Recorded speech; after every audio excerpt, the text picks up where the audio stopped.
Hello, and welcome to today's video. Today, I wanted to discuss and give some changed thoughts on Omnioculus Hunter.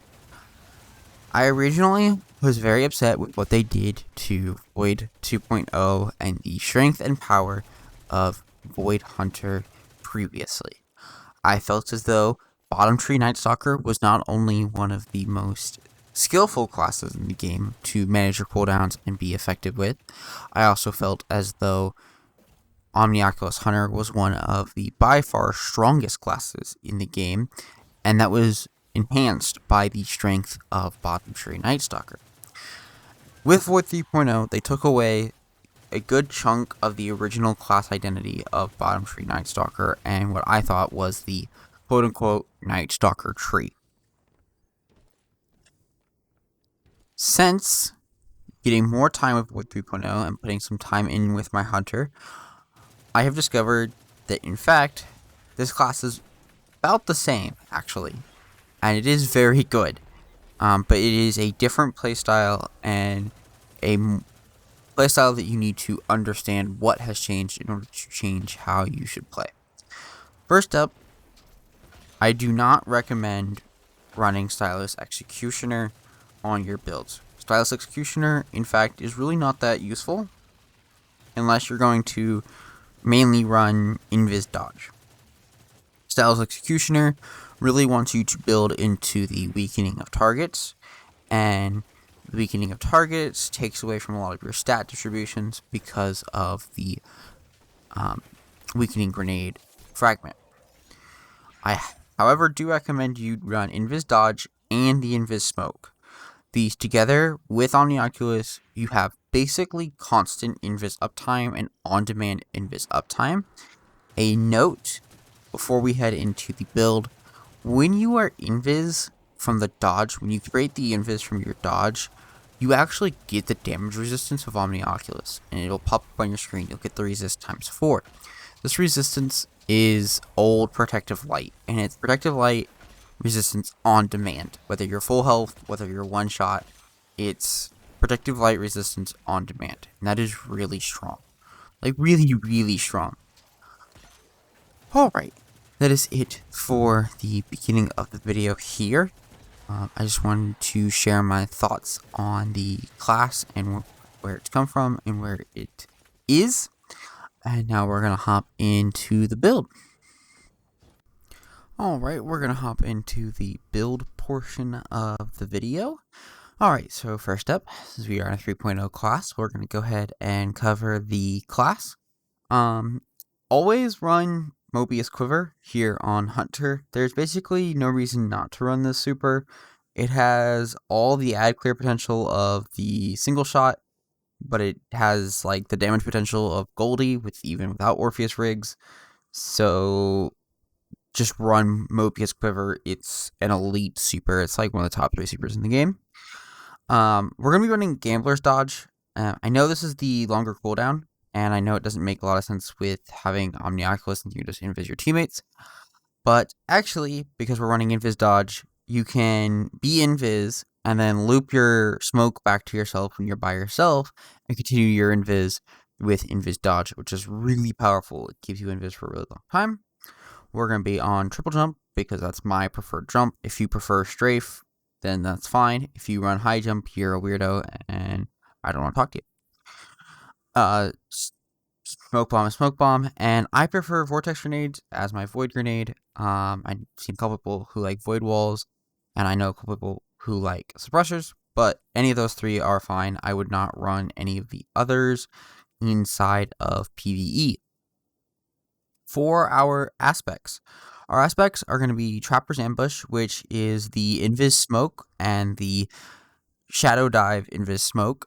So you can either dive to the ground and cause a weakening cloud around you and cause any allies near you to go Invis for a slightly longer time than the normal Invis throw. You can also just throw your Invis at the ground and make yourself invisible or your teammates invisible if you need to quickly become invisible. But if you need to like push somewhere while invisible, I would quick fall it because you'll be invis for a longer time.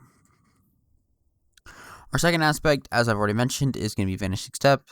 Dodging makes you invisible. This is really powerful for looping your invis and gives you a short cooldown, fast invis to use, and that's really important for the build. Our fragments is going to be Echo of Persistence. This is just going to let our void buffs last for longer. So if you get a overshield from a friendly Titan, or when you get invisibility, those buffs are going to last longer with Echo of Persistence. Going to be running Echo of Expulsion. This just lets any of our void abilities have really decent ad clear. So like our void grenade, even the smoke, if you're like super above level, you can use the smoke kind of as a quick kill a whole bunch of ads and go invisible at the same time when you are over level, or if an activity has like Brawler or something on it. And then lastly, Echo of Remnants. This will make our grenade last an extra 2 seconds. 2 seconds isn't a whole lot longer, but it's 2 seconds. And in my opinion, it's better than a lot of the other options here. The other one you could go for, if you don't know what else to go for, is the Invis Finisher or the Weakening Smoke. The Weakening Grenade. Either one is just fine. If you are building into volatile rounds, post Season 16, I would go ahead and run Echo of Instability. In fact, unless you are like trying to build directly into volatile rounds, Echo of Instability is how I would go for volatile rounds in the future from now on. Alright, on to the armor. First up is the helmet. The most two important parts of the helmet is, one, the helmet should be on solar. This is not a roaming super. You don't really use this super to create orbs, and the orbs it does create, it creates a lot of them. You're really using this super for its damage potential, its melt potential. You get a champion in your face, you can delete that champion really quickly. Things like that is why you want the super. So you want to make sure you have the super when you need it, but your super isn't your most important tool in your kit. And so we're going to be running Ashes to Assets to make sure that the super energy, any grenade kills we do get, are going to give us more super energy and are going to help us build into our super. And then we're also going to be running an Elemental Ordnance, so any grenade kills we do get are going to give us Elemental Wells. And then if we are on a Void primary, Harmonic Siphon. It's a free extra point, no reason not to run it. On to the gloves. Our gloves are going to be specifically on Arc. This is actually the part that makes it feel more like Void 2.0. For those of you who don't know, Echo of Provision, or Old Combat Provision, in Void 3.0 is not as strong as it was with Combat Provision, where throwing your grenade would give you melee energy back. Well, we actually have a way around this with Momentum Transfer. Causing damage with your grenade reduces your melee cooldown. And this is a pretty significant reduction to your melee cooldown for simply throwing your grenade at some targets, which you're going to be doing a decent amount because you should be on 100 discipline for this build. I'm not, because my Omnioculus sucks. Since our gloves are going to be on Arc, we're going to go ahead and throw on Seeking Wells. This is going to let us get close to our wells, but not have to push all the way out to our wells to get our wells. And it is relatively consistent. It's not the best option, but it's not a horrible option, and lets us create plenty of elemental wells. If you're on a void weapon and you don't want to run Seeking Wells, you can go ahead and switch to Volatile Flow while we're in Season 16. But as I stated, if you want volatile rounds in the future and we're not in Season 16, go ahead and put on Echo of Instability instead of the Lingering Grenade effect. On to the chest piece. While you're in Season 16, I would say this is pretty safe to put on Void. In the future, if we have like a Void and Solar resist or a Void and Arc resist, then obviously I would adjust your chest piece to make sure you maintain as many resists as possible at all times. However, I'm really liking the Void chest piece this season. Having the chest pieces on Void, that way I can just go ahead and slot in Will of Tenacity, since we're all going to be running Will of Tenacity for our damage resistance when we don't have an Invis Smoke, or when those wells do come to us to help give us our abilities back. We're going to run Will of Tenacity to give us a little bit of damage resistance. And then also running a Thermal Shock Plating and 1 Void Resist to maximize our resistances. Onto the boots. The boots are really simple. We're going to be running a Recuperation, so they're on Solar, and then a second Elemental Ordnance. This will give us 3 Elemental Wells whenever our grenade gets 1 single kill, and those 3 Elemental Wells are going to help give us all of our abilities back and help us loop all of them. On to the class item. The class item is kind of player choice. However, I would recommend it to be Solar going into the future, because you're going to be using your dodge a lot. And your dodge isn't like your main source of invis, but your dodge is like an extra invis, and you kind of got to think of it that way when you're playing it.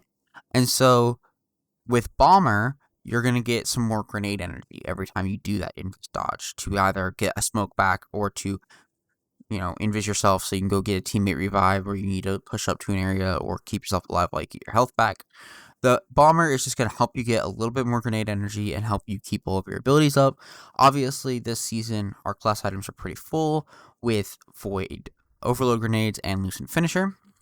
But even with those 2 things, you still have enough space for Bountiful Wells here on the class item.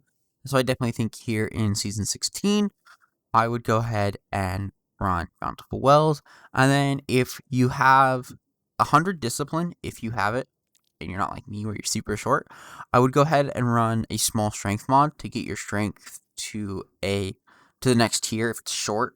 Obviously, if it's 10 short, I wouldn't do that, but I would prioritize mobility, recovery, discipline, and if all 3 of those are at 100 because your build's perfect, if it is, I'm a little jealous, then I would go to strength, because strength will help with your smoke cooldown just in case you get caught out on your abilities.